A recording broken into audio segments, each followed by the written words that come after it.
সালাতুল হাজতের নামাজ কেন পড়ব? আসলে কি এই নামাজটা পড়লে মনের আশা পূর্ণ হয়? আসলে কি এই নামাজটা পড়লে আপদ বিপদ দূর হয়? আসলে কি এই নামাজটা পড়লে আল্লাহর তরফ থেকে গায়েবী সাহায্য আসে? আসলে কি এই নামাজটা পড়লে আল্লাহ তাআলা সমস্ত অভাব সমস্ত হাজত পূর্ণ করে দেবে? সমস্ত প্রশ্নের উত্তর আজকে এই ভিডিওর মাধ্যমে থাকবে ইনশাআল্লাহ। ভিডিওটা সম্পূর্ণ পর্যায়ে দেখবেন এবং সম্পূর্ণ মনোযোগের সহকারে দেখবেন। ইনশাআল্লাহ জানতে পারবেন যে সালাতুল নামাজে এতটা পাওয়ারফুল একটি নামাজ কেন, আসলে এই নামাজটা পড়লে কেন মনের আশা পূর্ণ হয়, এই নামাজটা পড়লে কেন আল্লাহ তাআলা গায়েবী খাজানা থেকে আল্লাহ তাআলা সাহায্যর ফায়সালা করে দেয়। অর্থাৎ সালাতুল হাজত এমন একটি নামাজ, এটা হলো প্রয়োজনীয় নামাজ। অর্থাৎ আত্মার জীবনের যেটা প্রয়োজন আল্লাহ তাআলার কাছে, সেটা আল্লাহ তাআলার কাছে এই নামাজের মাধ্যমে আপনি চাবেন আল্লাহ তাআলার কাছে অবশ্যই পাবে ইনশাআল্লাহ। আল্লাহর কসম করে বলতে পারি এটা একটি পরীক্ষিত একটি নামাজ এবং ইনশাআল্লাহ অবশ্যই আল্লাহ তাআলা আত্মাকে দেবে। এটা আমার সাথে বহুবার হয়েছে, আমার যখনই প্রয়োজন হয় আমি চাইছি আল্লাহ তাআলার কাছে, পাইছি। অতএব আত্মারাও যাবেন ইনশাআল্লাহ, আত্মারাও পাবেন।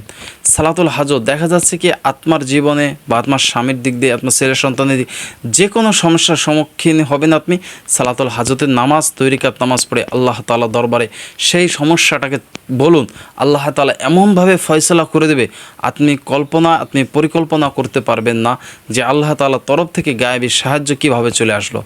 সালাতুল হাজত এটা এমন একটি নামাজ। তবে এই নামাজটি কখন পড়বেন, কয় রাকাত পড়বেন, কী সূরা পড়বেন এবং এই নামাজের শেষে কী মোনাজাত, কীভাবে মোনাজাত করবেন, আজকে সম্পূর্ণ বিস্তারিত এই ভিডিওর মাধ্যমে ইনশাআল্লাহ তুলে ধরার চেষ্টা করব।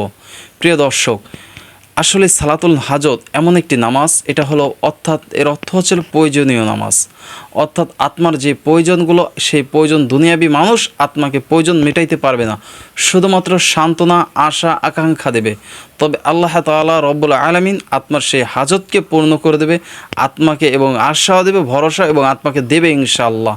তাই সালাতুল হাজত এটা এমন একটি নামাজ, এটা হলো প্রয়োজন মেটানো নামাজ। অর্থাৎ আত্মার হাজতকে আল্লাহ তাআলার কাছে বললেন। এখন আত্মার হাজত কি? আত্মার হাজত যে কোনো কিছু হতে পারে আপনি ভালো চাকরি পাচ্ছেন না, হতে পারে আপনার ছেলে সন্তান দেখতে আপনি অশান্তিতে আছেন, হতে পারে আপনার স্বামী আপনার কথার অবাধ্যতে চলে, বা আপনার ছেলেমেয়েরা চলে, আপনার শ্বশুর শাশুড়ি পরিবারের দিক দিয়ে আপনি সমস্যা আছে, আপনার সংসার জীবনের সমস্যা, বা আপনার অভাবের ভিতর আছেন, বা আপনার সামনে বিপদ আসতে পারে, মানে এভরিথিং যে কোনো কিছু হতে পারে। এই সালাতুল হাজত নামাজটা আপনি পড়ে আল্লাহ তাআলার কাছে চান, দেখবেন আল্লাহ রব্বুল আলামিন আপনার মনের আশাগুলোকে, আপনার স্বপ্নকে, আপনার প্রত্যেকটা জিনিসকে আল্লাহ তাআলা কবুল করে নেবে। তবে শর্ত হলো সালাতুল হাজত এখন কোথায় পড়ব, কখন পড়ব, কিভাবে পড়ব, এটা আসলে প্রশ্ন। সালাতুল হাজতের নামাজটা পড়ার জন্য প্রয়োজনীয়তা হলো সবচেয়ে উত্তম এবং সবচেয়ে মূল্যবান সময় হলো সালাতুল হাজতের নামাজটা হলো তাহাজ্জুদের সময়, অর্থাৎ রাতের শেষ অংশে।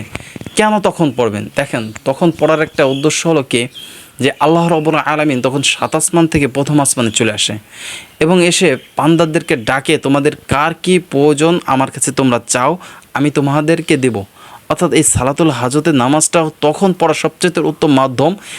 কেননা আল্লাহ তাআলা প্রথম আসমানে চলে আসে এবং আল্লাহ রসুল সাল্লাল্লাহু আলাইহি ওয়াসাল্লাম বলেন যে ব্যক্তি আল্লাহ তাআলার নিকটে দোয়া করে না, আল্লাহ তাআলা ওই ব্যক্তির উপর রাগান্বিত হন। অর্থাৎ আপনি আল্লাহ তাআলার কাছে দোয়া চাচ্ছেন না, আল্লাহ তাআলার কাছে দোয়া করতেছেন না, আল্লাহ তাআলা আরও আপনার পর রাগান্বিত হচ্ছে। দুনিয়াবী মানুষের কাছে চাইলে দুনিয়াবী মানুষ আপনার পর রাগ হয়, কিন্তু আল্লাহ রব্বুল আলামিনের কাছে না চাওয়ার কারণে আল্লাহ রব্বুল আলামিন আরও রাগান্বিত হন আপনার পর। প্রিয় দর্শক, প্রিয় মা বোনেরা, এই যে সালাতুল হাজতের নামাজ, এটা সবচেয়ে উত্তম হলো রাতের 3 ভাগকে ভাগ করবেন, 3 ভাগের শেষ অংশে, অর্থাৎ ফজরের নামাজের পূর্ব মুহূর্তে সালাতুল হাজতের নিয়মটা পড়বেন। তখন সবচেয়ে গুরুত্ব একটি সময়, ওই সময় যদি আপনি নামাজটা পড়তে পারেন, ওই সময় নামাজটা আল্লাহ তাআলার কাছে বেশি কবুলতীয় নামাজ। তবে কীভাবে পড়বেন আজকে আপনাদেরকে পরিপূর্ণভাবে একবারে A to Z আজকে শিখিয়ে দেবো ইনশাআল্লাহ, যে সালাতুল হাজতের নামাজটা কিভাবে পড়বেন, কয় রাকাত পড়বেন, কী সূরা পড়বেন, কিভাবে মোনাজাত ধরবেন, মানে মোনাজাতে কী চাইবেন, কোন দোয়া করলে আল্লাহ তাআলা দোয়াটা আরও তাড়াতাড়ি কবুল করে নেবে, সব কিছু শুধুমাত্র ধৈর্য সহকারে ভিডিওটা দেখুন। এই সালাতুল হাজতের নামাজটায় যখন আপনি পড়ার ইচ্ছা করবেন, পুরুষগণরা মসজিদে যেয়ে পড়তে পারেন, মা বোনরা ঘরের যে কোনো একটি কোনায় পবিত্র স্থানে জায়নামাজে সর্বপ্রথম হতে হবে আপনাকে অজুটা উত্তম রূপে অজু করতে হবে। অজুটা যখনই আপনি উত্তম রূপে করবেন, এই অজুর এফেক্ট, অজুটার ফায়দাটাও দেখা যাচ্ছে নামাজের ভিতর পড়ে। আপনাকে সর্বপ্রথম অজুটাকে সুন্দররূপে ভালোর ভাবতন অজুটা করতে হবে। এই অজুটা যখন আপনি সুন্দরভাবে করবেন, অজুটা করার শেষে কালেমা তো শাহাদা পাঠ করবেন, আশহাদু আল্লা ইলাহা ইল্লাল্লাহ ওয়া আশহাদু আন্না মুহাম্মাদান আবদুহু ওয়া রাসূলুহু। কেন আপনি এটা পাঠ করবেন? এটা পাঠ করার উদ্দেশ্য হলো আল্লাহ রসুল সাল্লাল্লাহু আলাইহি ওয়াসাল্লাম বলেন যে কোনো ব্যক্তি যদি উত্তম রূপে অজু করার পর কালেমা শাহাদাত পড়ে তার জন্য জান্নাতের 8টি দরজা খুলে যায়। সুবহানাল্লাহ। সে যে কোনো দরজা দিয়ে জান্নাতে প্রবেশ করতে পারে। সুবহানাল্লাহ। তাহলে আপনি দেখেন নামাজটা পড়ার পূর্বে আপনার জন্য সুসংবাদ চলে আসছিল যে আপনি অজু করার পর আপনি কালেমা শাহাদা পড়লেই আপনার জন্য জান্নাতের 8টি দরজা খুলে যাচ্ছে, আপনি যে কোনো দরজাতে প্রবেশ করতে পারতেছেন। তারপর অজু করা শেষ হওয়ার পর জায়নামাজটা বিছাবেন পবিত্র একটা স্থানে। ওই স্থানে পড়ে আপনি সালাতুল হাজতের জন্য নিয়ত করবেন, আমি কেবলামুখী হয়ে সালাতুল হাজতের 2 রাকাত নামাজ পড়তেছি, আল্লাহু আকবার। এইভাবে দেখা যাচ্ছে 2-2-4 রাকাত নামাজটা পড়লেন, আদায় করলেন। সাথে যদি সম্ভব হয় ইস্তেগফারের 2 রাকাত নামাজ আদায় করবেন। সেটা কি আবার? সেটা হলো আপনার জীবনের অতীতের যত গুনাহগুলো করেছেন সে গুনাহকে স্বীকৃত করে আল্লাহ তাআলার কাছে মাপ চাইতেছেন। দেখা যাচ্ছে কি আপনার যখন আল্লাহ তাআলার কাছে আপনি যখন মাপ চাইবেন বা আপনার যখন জীবনে কোনো গুনাহ থাকবে না, তখন ওই দোয়াটা আরও পাওয়ারফুল হয়ে যায়, মানে ওই দোয়াটা আরও তাড়াতাড়ি আল্লাহ তাআলার কাছে কবুল হয়ে যায়। তাই চেষ্টা করবেন সর্বহালাতে যে আপনার ইস্তেগফারের 2 রাকাত নামাজ পড়বেন। আল্লাহ আমার হয়তো সগীরা কবিরা শিরকি বিদাতি জানা অজানা মানে ইচ্ছা অনিচ্ছা অনেক গুনাহ হয়েছে, আল্লাহ সেই গুনাহকে স্বীকৃত করে তোমার কাছে মাপ চাইতেছি, তার জন্য 2 রাকাত নামাজ পড়তেছি। প্রথমত ইস্তেগফারের 2 রাকাত নামাজ আদায় করলেন। নামাজটা আদায় করার পর তারপর সালাতুল হাজতের নিয়ত করলেন, হ্যাঁ আল্লাহ কেবলামুখী হয়ে সালাতুল হাজতের আমার প্রয়োজনে 2 রাকাত নামাজ আদায় করতেছি, আল্লাহু আকবার। এ বলে আপনি যে কোনো সূরা দ্বারা পড়তে পারবেন, তবে 2-2 রাকাত করে পড়বেন। আপনি যে সূরাটা পারেন সেই সূরাতে পড়বেন। প্রথমত আল্লাহু আকবার বলবেন, আল্লাহু আকবার পড়ার পর সানা হাত বাঁধবেন, হাত বাঁধার পর সানা পড়বেন।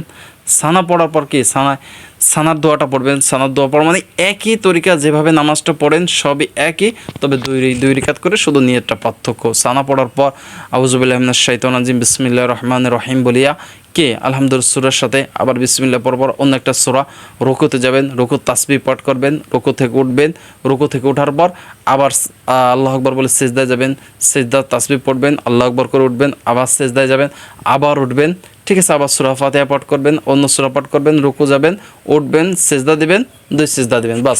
এইখানে 2 সিজদা দেওয়ার পর আত্মাহিত দুরূদ দয়ামা সূরা পাঠ করবেন। এই হয়ে গেল আপনার নামাজ শেষ। ঠিক আছে, তুমি যে কোনো সূরা দ্বারা 2-2-4 রাকাত নামাজটা পড়লেন। নামাজটা শেষ করার পর এখন আপনার প্রশ্ন একটা হয় যে দোয়া কীভাবে করব। আসলে আমরা জানি যে দোয়া আসলে করার মাধ্যম রয়েছে, যেমন মানে সঠিক তরিকায় যদি আসলে কোনো জিনিস না চাইতে পারি, আসলে দেখা যাচ্ছে কি কোনো জিনিসই আমরা পাই না। যে কোনো মানুষের কাছে যদি আমরা চাই, আসলে চাওয়ার একটা ভঙ্গি লাগে বা চাওয়ার একটা মধুরতা লাগে বা চাওয়ার একটা মিষ্টি কথা লাগে, ভাষা লাগে, সেটা যদি আমার না থাকে মানুষের অন্তরে গাঁথে না। দেখা যাচ্ছে কি একটা মানুষের কাছে আমি চাইলাম একটা জিনিস, সেটা আমার কণ্ঠটা হয়ে গেল কর্কশ ভাষায় বা তিক্ত ভাষায়, আসলে মানুষের অন্তরে কথাটা কলম জমবে না, যার কারণে সে কলম আমার এই কথাটা গ্রহণযোগ্য বা কথাটা রাখবেও না। ঠিক আল্লাহ তাআলা রব্বুল আলামিনের কাছে আপনার অন্তরের ব্যথা নিয়ে, অর্থাৎ আপনার অন্তরে যে ব্যথাগুলো রয়েছে এই ব্যথাগুলো নিয়ে আল্লাহ তাআলার কাছে চাইতে হবে। তাহলে তো আল্লাহ তাআলা দরদ মাখা কণ্ঠ আল্লাহ তাআলা শুনবে, আপনার ডাকটা শুনবে। ঠিক কীভাবে চাইবেন? প্রথমত হলো ইস্তিগফার কয়েকবার পাঠ করবেন, আস্তাগফিরুল্লাহ আস্তাগফিরুল্লাহ বা আস্তাগফিরুল্লাহ রব্বি মিন কুল্লি যামবি ওয়া আতুবু ইলাইহি লা হাওলা ওয়ালা কুওয়াতা ইল্লা বিল্লাহ। এই পর্যন্তকে আপনি ইস্তিগফার 2-3 বার পাঠ করতে পারেন। প্রথমত পাঠ করার পর আল্লাহ রসুল সাল্লাল্লাহু আলাইহি ওয়াসাল্লামের প্রতি দুরূদ শরীফ পাঠ করবেন। যে কোনো দুরূদ পাঠ করতে পারেন, তবে সর্বশ্রেষ্ঠ দুরূদ হলো যেটা আমরা নামাজের ভিতর পাঠ করে থাকি, আল্লাহুম্মা সাল্লি আলা মুহাম্মাদ ওয়া আলা আলি মুহাম্মাদ কামা সাল্লাইতা আলা ইব্রাহিম ওয়া আলা আলি ইব্রাহিম ইন্নাকা হামিদুম মাজিদ। আল্লাহুম্মা বারিক আলা মুহাম্মাদ ওয়া আলা আলি মুহাম্মাদ কামা বারাকতা আলা ইব্রাহিম ওয়া আলা আলি ইব্রাহিম ইন্নাকা হামিদুম মাজিদ। এটা হলো সর্বশ্রেষ্ঠ দুরূদ। আর যদি সম্ভব হয় সময়ের ক্ষেত্রে, সেই ক্ষেত্রে ছোট দুরূদ পড়তে পারেন, সাল্লাল্লাহু আলাইহি ওয়াসাল্লাম, এই দুরূদটাও পাঠ করতে পারেন। যখন আপনি এই দুরূদটা শেষ হয়ে গেল, ইস্তিগফার শেষ হয়ে গেল, কিছু জিকির করে নেবেন। অর্থাৎ কি আল্লাহ তাআলার দরবারে কিছু জিকির করলেন, সুবহানাল্লাহ 100 বার, আলহামদুলিল্লাহ 100 বার, আল্লাহু আকবার 100 বার, লা ইলাহা ইল্লাল্লাহ 100 বার। এইভাবে মানে জিকির করার পর দিলের ভিতর দেখেন তখন একটা ব্যথা চলে আসবে। যখন আপনি জিকিরগুলো করবেন দিলের ভিতরে একটা ব্যথা আনার চেষ্টা করবেন, ব্যথাটা চলে আসবে। তখনই আল্লাহ রাব্বুল আলামিনের কাছে দোয়া করবেন। দোয়ার মধ্যে কিছু বাক্য রাখবেন। সেই বাক্যগুলো হলো কি, যেমন ইয়া আরহামার রাহিমিন, ইয়া জালালি ওয়াল ইকরাম, লা হাওলা ওয়ালা কুওয়াতা ইল্লা বিল্লাহ, এই সে ইস্তিগফার আস্তাগফিরুল্লাহ আল্লাযী ওয়া আতুবু ইলাইহি, লা হাওলা ওয়ালা কুওয়াতা ইল্লা বিল্লাহ। এই যে দোয়াগুলো, এই যে বাক্যগুলো, এই বাক্যগুলো আপনি যখন দোয়ার মাধ্যমে করবেন, আল্লাহর আরশে টকটক করে শব্দ করবে, আল্লাহ তাআলার কাছে দোয়াগুলো কবুল হয়ে যাবে। আবার একটি কথা আছে, আল্লাহ রাব্বুল আলামিন কোরআন শরীফের ভিতর বলেন যে আমি তোমাদের অভিভাবক, অর্থাৎ আল্লাহ তাআলার কাছে এইভাবে একটা দোয়া করে দেখেন না, হ্যাঁ আল্লাহ আপনি তো আমার অভিভাবক, আপনি তো আমার অভিভাবক, আপনি যদি আমাকে পথ ভ্রষ্ট করে ফেলেন তাহলে তো আমার উপায় নাই, আপনি আমাকে সঠিক পথ দেখান, আপনি আমাকে ইহদিনাস সিরাতাল মুস্তাকিমের পথ দেখান, যেই পথে চললে আপনি খুশি হবেন, যেই পথে চললে আপনার রসুল খুশি হবে, ওই পথে চলায়েন না যেই পথে চললে আপনি অসন্তুষ্ট হন, ওই পথ থেকে আমাকে ফিরিয়ে দেন। আপনি তো আমার অভিভাবক, আপনি তো চান না যে আমার খারাপ হোক, আপনি তো আমার ভালোই চান, তাহলে আমাকে ভালো পথ দেখান। এইভাবে আল্লাহ তাআলার কাছে কান্নাকাটি করে চান, ইনশাআল্লাহ আশা করা যায় আপনার দোয়াটা অবশ্যই কবুল হবে। আপনার প্রয়োজনগুলো আল্লাহ তাআলার কাছে, তখন এই কথাগুলো পড়ার পর আল্লাহ তাআলার কাছে আপনার প্রয়োজনগুলো বলে দেন আল্লাহ তাআলার কাছে, ইনশাআল্লাহ এই সালাতুল হাজত, এই নামাজের ওসিলায় আল্লাহ তাআলা আপনাকে মাফও করবে, আপনার ইচ্ছাকেও পূর্ণ করবে। প্রিয় দর্শক মা বোনেরা, এই যে নামাজটা, এই নামাজটা করলাম খুবই গুরুত্বপূর্ণ একটি নামাজ। আসলে কি এই নামাজটার মাধ্যমে করলাম আপনার প্রয়োজনকে আপনি মিটাইতে পারতেছেন। শুধু কি প্রয়োজন মেটানোর জন্য দুনিয়াবি চিন্তার প্রয়োজন, দুনিয়াবি মানুষের প্রয়োজন, দুনিয়ায় ছোটাছুটির প্রয়োজন? না, আসলে না। আল্লাহ রাব্বুল আলামিন যদি অন্তরে শান্তি না দেয়, আসলে টাকা ধন দৌলত দিয়ে কখনো শান্তি মেটানো যায় না বা শান্তি কেনাও যায় না। অর্থাৎ মনের শান্তি হলো সবচেয়ে বড় শান্তি। তাই আল্লাহ রাব্বুল আলামিনের সাথে সম্পর্কটা করে ফেলুন, ভালোবাসাটা করে ফেলুন।